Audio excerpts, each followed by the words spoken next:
Apple may have quietly fixed its biggest budget iPhone mistake, and if the leaks are accurate, the iPhone 17e could end up being the most sensible iPhone Apple sells this year. If you were even considering spending close to $600 on the iPhone 16e, this is where you pause because what's coming next looks far more refined, far more intentional, and far less compromised. According to multiple leaks circulating in the Apple supply chain ecosystem, the iPhone 17e is finally getting the upgrades people actually care about, and not the half measures that made the 16e feel uncomfortable from day one. Leaks now suggest Apple plans to bring back features that were inexplicably missing, including Dynamic Island and MagSafe, two things that users notice every single day. If those reports hold true, they alone address the loudest complaints around the 16th and instantly make the E-series feel less like a stripped product and more like a carefully balanced one.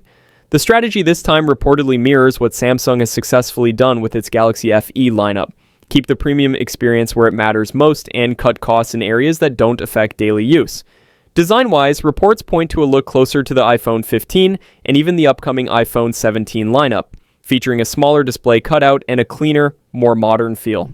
Under the hood, the iPhone 17e is expected to run on a new A19 chip, likely a slightly toned-down version compared to the main iPhone 17 models, but still powerful enough to outperform most Android phones in its class while fully supporting Apple Intelligence.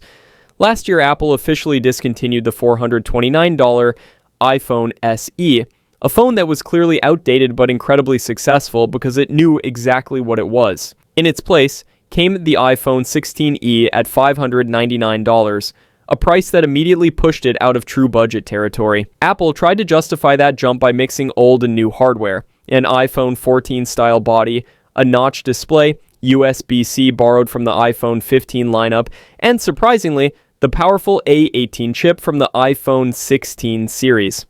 On paper, it sounded impressive, but the compromises quickly caught up.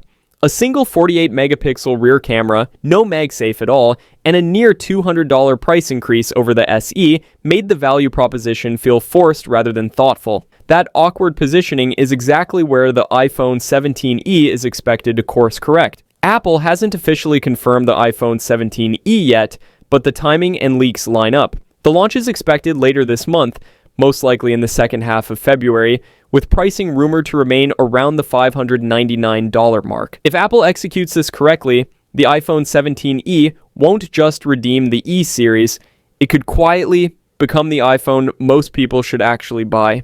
See you in the next one.